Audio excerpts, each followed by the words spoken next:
All right, everybody, welcome back. In this session, we're going to talk about 5 use cases, MDM use cases in 30 minutes. My co-presenter here is my good friend, Christopher Dwight. Christopher, why don't you just introduce yourself real quick, and then we'll dive into the session. Perfect. Thank you, Martin. So as Martin said, I'm Christopher Dwight. I'm VP of Strategic Programs here at Profisee. I've been here a little over 7.5 years now, and I've been around master data for longer than I care to admit. So I was running MDM teams at Informatica and Oracle before this, and long ago was one of the founders of a startup. We created early MDM technology before that was even a thing. So glad to be here. Over those years, I've worked with literally hundreds and hundreds of organizations and hoping to share some insights with the group today. Fantastic. So let's kind of dive in and get started talking about, there's been a number of sessions today, and there's another one coming up on the business value and how to justify the value. And the reason that we're spending a little bit of time talking about use cases is because it's nearly always the use case is where you're able to identify the value. There may be one use case, hopefully there's several. Certainly over time, we'd expect there to be several, even if there's one kind of pivotal one that gets the ball rolling and gets the justification started. But MDM is, although the software does the same thing each time, depending on what you're applying it to and which initiative it's attached to, the value can be expressed in lots of different ways, which is why we want to talk about use cases to kind of get everyone thinking about use cases the way we do. So with that, Christopher, why don't you get us rolling? Yeah, absolutely. Thank you, Martin. One of the things that in my engagements with all these organizations over the years, I've seen MDM programs that are highly successful, highly sustainable, that grow and evolve with the organization and deliver value. But I've also seen programs that struggle, where there's really not a lot of traction, there's not buy-in. And this is one of the things that is a trigger for me is when I talk to organizations, say, hey, why are you interested in master data management? What are you trying to accomplish? And the thing that literally sends chills down my spine is when an organization says, well, we need master data because we need good data. Or, hey, we want to have a 360-degree customer view, or we need better analytics. And look, we all know that good data is a good thing. The problem is there's no measurable impact to a use case like that. So if you really are trying to create a sustainable program, having good data to drive outcomes is wonderful, but good data in and of itself is not enough to create a sustainable, impactful program that will deliver benefits to the organization for years and years to come. So it's really not about just getting the data right, it's getting the data right for a reason or for a purpose. And so that's why we're here today to talk about what are some of the key things to do that. When I talk to organizations, it's interesting, many times organizations struggle to identify or attach their MDM program to some kind of business outcome. And there's several reasons for that. A lot of times when you go engage line of business stakeholders, if I talk to somebody that's in charge of P&L or operations at a manufacturing plant, or I talk to somebody in procurement, or I talk to somebody in finance, those people operate within their own function, and sometimes if it's an acquisitive company, within their own line of business, or within their own piece of the organization. And the data they use day in and day out is clearly getting the job done. If it weren't, the business would cease to function. And so they don't really have visibility into how the data they use for their function may actually impact other parts of the business, because an end-to-end business function, whether it's procure to pay or order to cash, there's going to be handoffs between systems. And certainly when you start to think about doing analytics, that data's got to come together. And that's kind of one of the reasons we often are engaging with people that are in IT or in charge of analytics or working with the data to do AI. They're the ones that bring the data together. And when they try to bring it together, they're the ones that notice, hey, all these puzzle pieces aren't fitting together. There's problems with the data when I bring it all together across those business functions. And so that's where master data comes in. But building that linkage between your master data program and the actual line of business functions that are going to benefit, that's really a challenge for a lot of organizations. And so that's the reason for covering off these use cases. I want the people here today to think about MDM use cases are like a template, a repeatable recipe for how you can connect your MDM program to something that's actually impactful to the business. So we'll start off with some broadly applicable use cases. Martin, why don't you help set up the first one that we're going to cover off here? Yeah, so we said we were going to do 5 use cases. So what we're going to do is 3 horizontal use cases that would be applicable, broadly speaking, to any business. And then we're going to do 2 that are vertical, one in financial services, one in healthcare.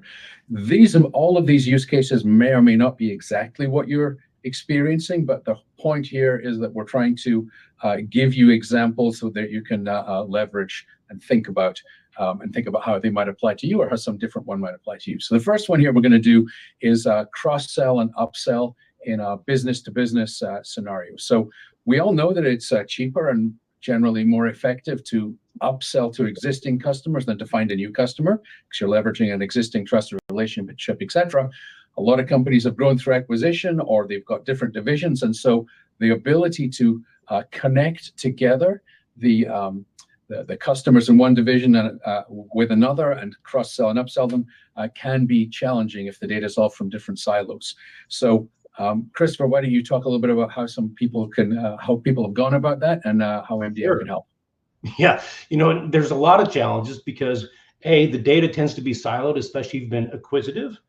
And then also the organizations you're selling to, they themselves are complex. And every organization is trying to do cross-sell, upsell. The question is, are they doing it effectively? And if the data is not right, you're going to find some cross-sell opportunities, but you're going to miss some.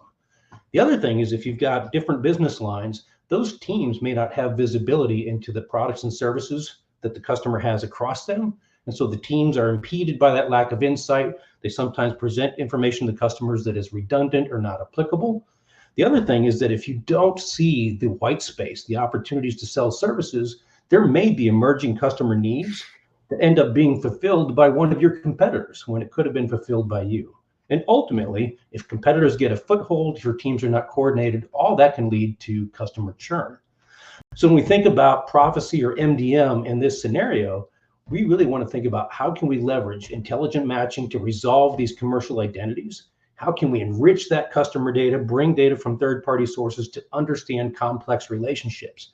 Maybe I've got a relationship with a corporate sibling or a corporate parent already. If I don't understand that lineage, I may not recognize that.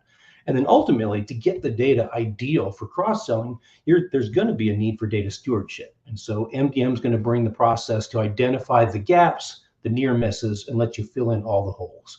If you do this right, you're going to have the ability to really be effective in your cross-sell. And when you're effective, you're going to be able to increase the customer lifetime value. As Martin already said, it's more efficient to sell to existing customers. You avoid the cost of customer acquisition. It's more efficient to service them, so you can increase profitability and margins. By grabbing more of the customer's share of wallet, you lock in that customer, reduce the risk of customer churn, and also you can lock out competitors and gain competitive advantage. So let's talk about some of the organizations that we've worked with here at Profisee over the years to help achieve this. One of those is a specialty finance group. They've got 1.7 billion in loans that they financed across 29,000 different customers. They had a very immature data management process. They acquired a lot of data from third parties. And the net result was their customer information was a complete mess. Their sales and marketing team spent hours and hours daily digging through, trying to sort through the mess instead of effectively selling. The year after MDM went live with this organization, they were able to increase their revenue by 50% without adding headcount, because now the teams had the visibility and insights to correctly target and effectively cross-sell, upsell. Another group we've worked with here at Profisee is a major CPG manufacturer. They work with complex veterinary businesses. In that space, there's a ton of merger and acquisition activity. And so keeping track of vets that you've been working with that got acquired by another major vet group, like maybe VCA, that's a major challenge for them. They're early in their journey, they've gone live, but over the coming 5 years, they're projecting a $25 million increase in revenue by having this visibility accurate, consistent, and presented to their sales and marketing teams. And then another group that we work with, this is a specialty materials manufacturer. They've gone through a ton of corporate actions. They've done mergers, they've done divestitures, and they've done multiple reorganizations internally. In the end, they had 15 ERP systems, more than 15 CRM systems, multiple marketing platforms. Their data was a complete mess. There's a huge opportunity for them to cross-sell, upsell, but they had to get a handle on what are the different products that we have across all these acquired businesses, which ones are applicable. If you own product A, you might be a good candidate for product B, but not C. And of course, you got to get the customer data right. So between the product and customer mastering, they're projecting a $1.1 million increase in revenue through that added visibility and highly targeted cross-selling. So the impacts to this are absolutely real. And I would just add, if for anybody who heard the business value of MDM session this morning with Joe Palumba from Ream, I think he would put himself in this category as well. They're looking for cross-sell, upsell, white space, et cetera, et cetera. So good one. Perfect. All right, so let's move on to the next one, mergers and acquisitions. So the whole point here is that if you are growing through acquisition, Christopher talked about this or mentioned it just a second ago, then you end up with multiple siloed systems. You've probably both got a CRM system, an ERP system, at least one, you might have multiple. And in order to get some of the value of the acquisition that you just had, you need to do some streamlining and rationalization. And at minimum, you want to think about how do I get complete visibility across all of the new set of assets that I have? And if the data is all siloed, that's awfully hard. So Christopher, why don't you take us through this one? Absolutely. And the challenge here is many organizations that do these acquisitions, they have a vision for consolidating. Hey, we've acquired this company. They've got their own ERP. We want to bring them on board to our ERP. They got their own CRM. We want to consolidate to our CRM. But that process can take years. And organizations need that visibility of the acquisition and the combined business now, like today.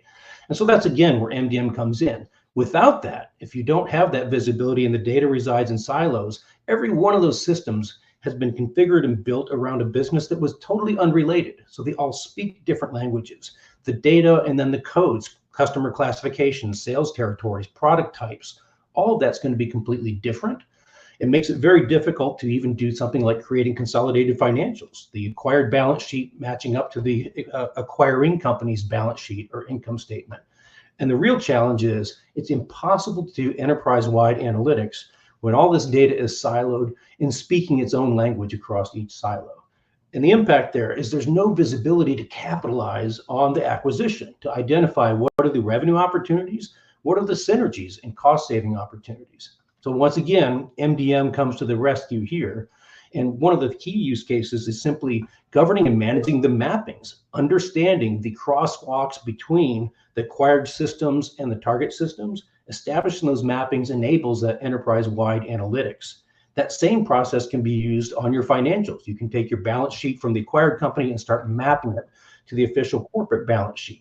And then additionally, when we've got that visibility, we've linked up customers and products and suppliers, we can start doing analytics to identify the common customers, identify the cross-sell, upsell opportunities, identify redundant suppliers and materials, and start to achieve operational efficiencies. When you do this, you start to realize the synergies of the acquisition sooner. You can improve the overall profit margin. By getting this effective and right in the first place, you can reduce your sales and general and administrative cost and the ratios of that cost. You can maximize the return on all the assets that you've got and just acquired. And ultimately, you can start to deliver on shareholder value sooner. So when we think about that in terms of real world, some of the organizations we've worked with, another specialty manufacturer we've worked with over the years, they've grown through these acquisitions. They've done a lot of restructuring. One of the things I love that they're doing is they're not just driving analytics through MDM and mapping their acquired businesses together. They're using that to identify standard business practices, because that's not going to only help them streamline and achieve efficiencies. It's the setup that will allow them to consolidate systems down the road.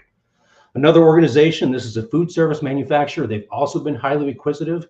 They've got system consolidation projects underway, but those are multiple year projects. It's going to be many years before they get those systems consolidated, and they're going to continue to acquire. So it's a goalpost that's never going to be reached. So master data management is giving them cross-brand and cross-company visibility today, in weeks and months after the acquisition instead of years. That allows them to understand total customer spend, set up proper customer segmentation, and also do highly targeted cross-sell. And then lastly, We work with a business and consumer services organization. They have many different brands and business lines and services. One of the challenges they had was simply getting customers, new customers or existing customers, targeted to the right brand and right products in order to increase revenue and increase retention. And then also by doing that, they've simplified all of their product data, they've simplified their mappings. It's allowing them to drive the customers to the products with the highest margins. So once again, real world impacts, recognizing the value or potential of an acquisition long before the systems ever get consolidated. Fantastic.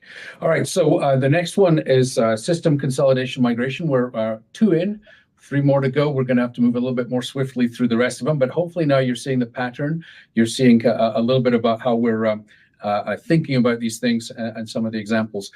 System consolidation migration is really, it's very highly related to M&A, because if you go through M&A, you probably are going to end up with a lot of redundant systems. And so getting off some of those redundant systems might be of really high value. And by the way, this morning in the business value of MDM session, Aaron Gorham of GR Simpla spoke about exactly this use case. So take it away, Christopher.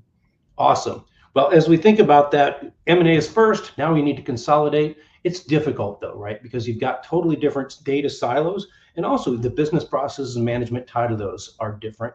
These are multi-year projects, and the business doesn't stop. There's going to be customers added, suppliers, materials added in all the systems as this migration is undergoing. The mappings that you use to map the system that's being consolidated to the target system is continually getting out of date. And it takes a ton of effort, often unforeseen effort, to keep that in sync. Once again, we're going to bring in the ability to do a lot of that mapping in an automated way. We can identify data that's not fit for the target system, data validation challenges identified in advance. You can make the team that's managing this migration tremendously more effective. And you can continuously monitor as customers, suppliers, materials, and products are added on the system that's going to go away. You can monitor to make sure that data is going to be fit for purpose when it eventually moves over the target system. Done right, you can avoid delays to your project. You can avoid the unforeseen costs that come with some of these large migration or consolidation projects. You can avoid system errors. I've seen organizations, when they go live, they experience huge problems because the data they moved across wasn't exactly correct. You can maximize the return on your assets of the existing system you're moving to, and the benefits. There's a benefits to this consolidation. They can be realized sooner. So real world, a major CPG manufacturer that I've worked with, they've done this kind of migration and consolidation several times. Then they started working with Profisee. The next migration they did after Profisee and having MDM in place was done with 30% time and effort, reduced time and effort, because they had the data right in the first place. Another organization, this is a high-tech manufacturer doing large migration to SAP. For them, the key benefit was pre-validating, identifying the data problems before they try to move the data over versus moving the data into the test environment and finding all the problems and then going backwards to try to fix it.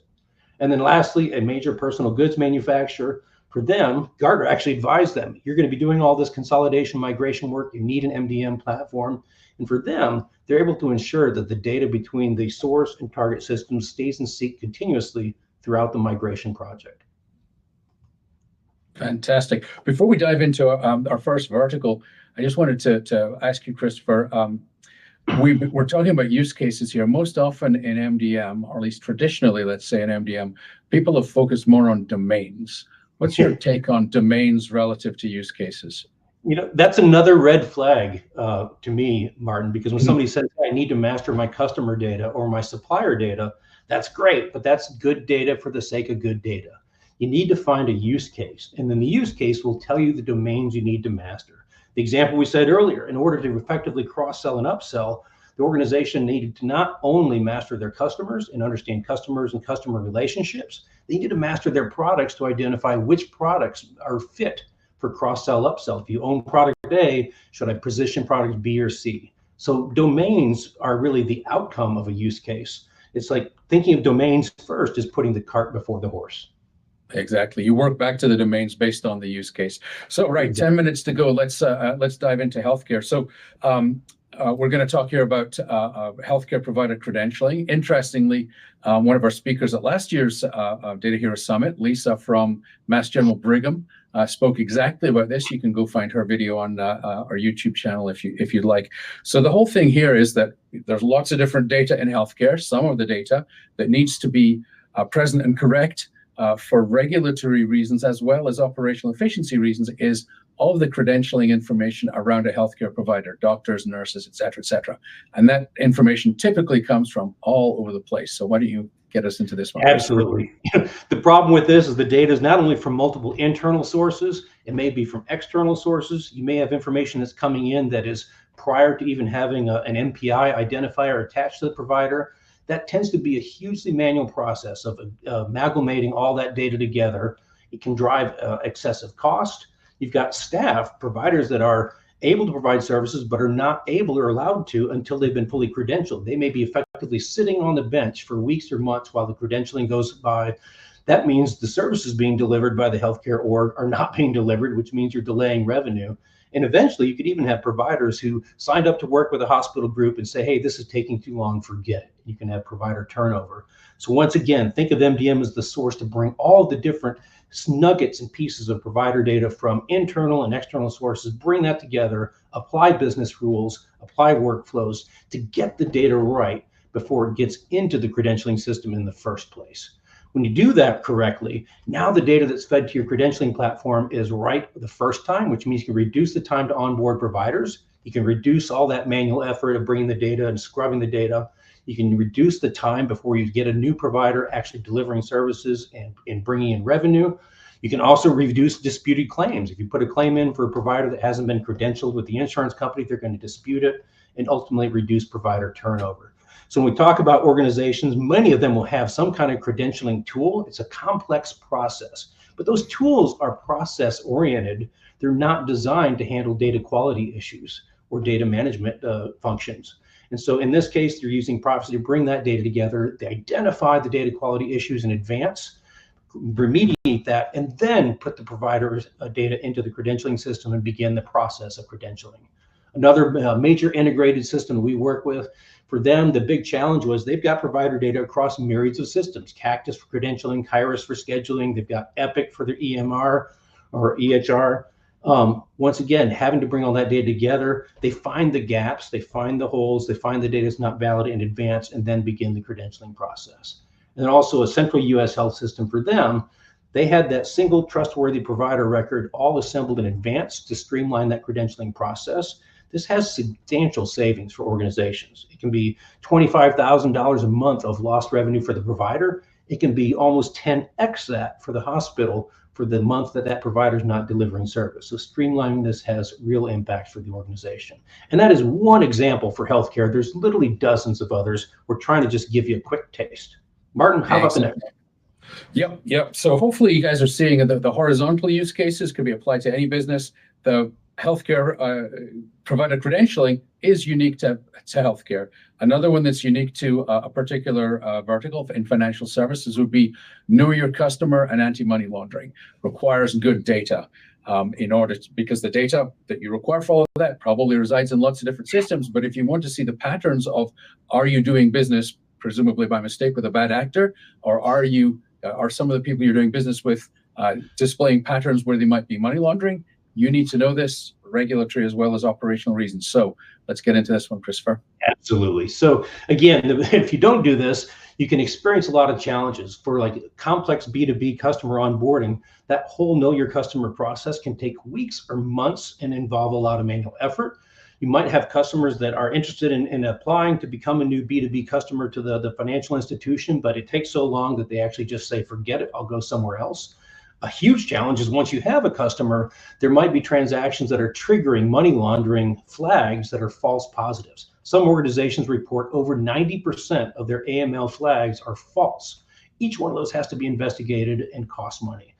That bad data has not just the implications of more research and more work, but it could actually expose the institution to compliance. You may actually have money laundering happening that you don't identify, and then you can deal with fines. So once again, we're going to use MDM to fill in the gaps, understand these B2B organizations that are complex. You're going to identify gaps and errors in the data in advance, That's going to be fed to the anti-money laundering and know your customer onboarding teams in advance. And you can continuously monitor the data, not just the customer data, but also what are the types of products that they're using, what are the transaction codes, so that you can actually flag behaviors that are real concerns versus false positives. When you do that, you're going to reduce new client abandonment. You're going to reduce your onboarding costs for know your customer. You're going to reduce the false positives that require research from the team. You're going to have your compliance teams become much more effective and increase their output. And at the end of the day, really, you're going to avoid reputational damage. If you have a bad actor, if you get fined, that has a real impact on the institution. So one example I have is an international insurer that Profisee's been working with for some time. They've consolidated all the attributes and also mapped the different product and transaction types to something that's rational that allows them to reduce the number of false positives for the different transactions that are being monitored. Another one, a diversified financial group. They have totally different product lines, from market access to specialty types of financial instruments. They would have a customer that has some of their financial investments with them that now wants to use them for market access. Before Profisee, they had no idea it was the same customer. They put them through the entire onboarding and know your customer process again, which was obviously wasted cost, but also a bad customer experience. And then lastly, a major top 25 bank. For them, they actually had teams that would assemble data. They would identify gaps manually. They're doing some of this work in spreadsheets, sometimes even in access databases. MDM would allow them to bring that data together, find the problems, find the errors in advance, and now reduce not only that manual work, but manual work is prone to errors. And so they're not only improving efficiency, but they're also reducing risk at the same time, which is a huge thing for a financial organization. So let's wrap it up, Martin. You've got us here to the home stretch. Okay, so MDM it's being a platform. It can be applied to lots of different things. As I said at the beginning, the software does the same things each time, but depending on where and how you apply it, to what initiative you apply it to, what types of data, you can be getting very different results out of it. So it's important that you don't just think of implementing MDM for good data for its own sake. You need to have a very ruthless focus on what it is we want to get out of this. That may involve, when you reverse engineer that and you say it's about supply chain enablement, it's about cross-selling and upsell, that you can then figure out which domains will matter. You'll figure out what data you want to extract and how you want to package it and deliver it to downstream systems for that may be AI enabled, or it may be data democratization with Power BI users. You will then figure out who needs what data in what format in order to achieve that business result. MDM will be able to hopefully serve up the data that you need, but only if you really start with the end in mind, figure out what you're trying to accomplish and work back. And that is the whole reason to think about a use case. Don't think about a domain first, think about the use case and work back to it. And then you have a good chance of hitting your goals. Yeah, and the challenge is, because there's so many use cases, it can be hard to know where to start and where to go next, because there's so many ways you can apply MDM to your organization to benefit the business. The key thing here is you don't have to do it alone, right? This session is meant to give you just a sample, a few tastes of the kinds of use cases that can really impact your organization. But we've got a ton of people here within Profisee. One of the reasons I love being here is we have an overabundance of experts. So you're getting to hear from myself and from Martin, but we have many other experts within our organization. We've got Malcolm Hawker that you heard from today. We've got Lawrence Young, who leads our business impact assessment team. We have many experts here that are here to help. So don't try to figure out all of your use cases on your own. Reach out to us. We can absolutely work with you, help you identify the low-hanging fruit, and find ways for MDM to deliver impact to your organization that creates a sustainable program that will thrive for years to come. Perfect. Thank you, Christopher, for that session. I think that was very information rich. Hopefully it was helpful for the people here. And speaking of experts, we'll be back in a couple of minutes with Malcolm Hawker talking about blueprint for MDM enablement, along with our partner, Udesic. Thanks. Great. Thank you, everyone.